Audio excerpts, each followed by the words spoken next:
Breaking news. Keir Starmer was supposed to be the man who saved the Labour Party, the man who brought integrity back to national politics. But just 3 minutes ago, that illusion shattered. A devastating leak hit live TV, exposing a fictional political figure named Arland Cade's hidden £4 million crony hedge fund scandal and plunging the Labour Party, or let's call it the Horizon Party for dramatic effect, into utter chaos. What began as whispers of private donors and secret meetings has exploded into a full-blown national scandal, with voters now demanding Cade's resignation and even calling for jail time. But this isn't just about one man. This is about a political movement built on trust that is now collapsing in real time. And if you thought that was bad, wait until you hear about the missing £22 billion. This is the biggest betrayal of Horizon supporters in modern history, and it's unraveling faster than anyone imagined. The breaking point came on a quiet weekday afternoon. Cameras were rolling, news anchors were mid-sentence, and then the leak hit. A bombshell report dropped live on national television linking Arland Cade, the supposed voice of the working class, directly to a mysterious £4 million crony hedge fund donation. Within seconds, social media exploded. Hashtags like #CadeExposed and #ResignNow were trending across the nation. People who once believed in his promises were suddenly demanding answers.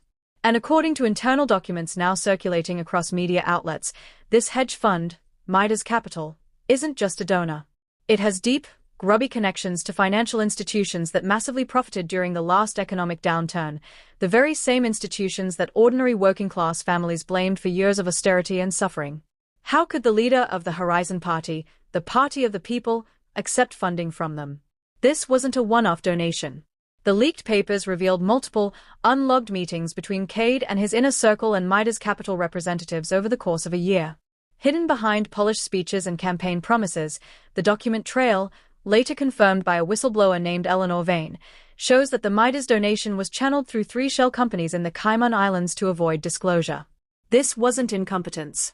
This was design. Vane's deposition, which spanned 217 pages stamped confidential, confirmed the quid pro quo, a promise of light-touch regulation for the financial sector in the new government's first budget. The price of integrity? £4 million and a cozy chat in a back room. The human cost was immediate. An image from a rally last month flashed across our screens, an elderly man, a lifelong union member, holding a crumpled Horizon flag. He spoke to a journalist just weeks ago. "I marched for this party when I was a boy. Cade promised me my pension was safe. Now I see this. It wasn't a promise. It was a sale." Another clip, a veteran, Sergeant Major Ken Harris, who lost his leg in service and now relies on state housing, stood outside Parliament. He delivered the punchline that cut deep into the national conscience. "I gave my leg for this country. Now Cade is selling the rest of it for £4 million." That's the voice of Britain, raw, betrayed, and no longer silent. The scandal, however, was just the fuse. The real bomb was the £22 billion. Whistleblower Vane, working with an independent audit firm, exposed an even darker truth. The Horizon Party's flagship initiative, the National Renewal Fund, meant for green infrastructure and regional growth, had a black hole in its accounts. £22 billion in projected funds, promised to voters, was simply missing. Not spent poorly. Missing. The audit revealed 11,000 records deleted from Treasury servers a week before the election, all relating to the fund's projected capital. Was it incompetence? No. It was a cover-up designed to inflate the party's manifesto promises. The money never existed. The promise was a lie. And the lie was deliberate. The reaction was seismic. Protests erupted immediately outside Parliament. Crowds were chanting, the rhythmic, angry shouts echoing off the ancient stone. "Resign. Resign. Jail time. Jail time." Flares lit up Westminster Square in a fierce orange glow. The scene was less a protest and more an emergency evacuation of trust. Police lines, thin and visibly strained, formed across the gates. You could see the fear on the faces of the politicians running the gauntlet into the Commons. This wasn't just anti-government sentiment, this was anti-system. Inside the House of Commons, chaos reigned. The debate, if you could call it that, devolved into a shouting match. Cade, pale and sweating at the dispatch box, attempted a deflection, blaming foreign interference and a coordinated smear campaign by the financial elite. The absurdity of the statement, blaming the financial elite for exposing a deal with the financial elite, was not lost on the furious MPs. A veteran MP from the opposition stood, pointing a shaking finger directly at the Prime Minister. You spoke of integrity. You spoke of the poor. You took their hope, Prime Minister, and sold it to Midas Capital.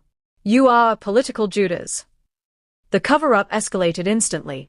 Home Office agents were reportedly dispatched to the offices of the news organization that broke the story, seizing documents under a spurious national security warrant.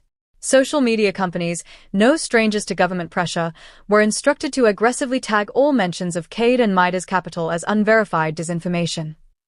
The aim, Operation Clean Slate. But the truth had the resilience of a virus. Within hours, the full 217-page Vane deposition was mirrored across servers worldwide, translated into 6 languages.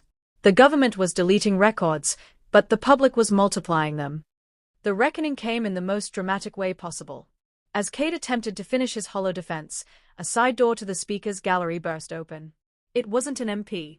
It was Sergeant Major Ken Harris, Ret, the veteran from the clip, leaning heavily on a cane, his medals glinting. He was quickly tackled by security, but not before he shouted one line that silenced the entire chamber, every camera in the room focused on his face. You have no authority here, boy. We know what you did with the money. Silence. The Prime Minister, utterly broken, could only whisper a denial as he was hustled out by security. The collapse was swift. By the close of the evening session, the Chief Whip, the Home Secretary, and the Chancellor of the Exchequer had all resigned, citing irreconcilable differences over policy funding. The illusion of control had completely evaporated. The Horizon Party, the party that promised change, was now seen as just another corrupt machine, grinding the poor to fund the rich. The missing £22 billion hung over Westminster like a shroud, the symbolic debt of a broken promise. Dawn broke over London, not with the sound of sirens, but with a quiet, determined movement of people. The protests were no longer chaotic, they were organized. Citizens began a silent vigil around Parliament, replacing the discarded banners with thousands of small, handwritten signs. We are the £22 billion. The people reclaimed their voice, not with flares or shouts, but with undeniable truth.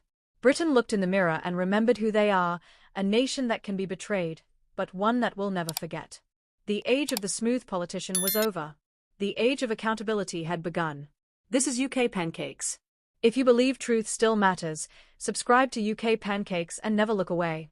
Thank you for watching.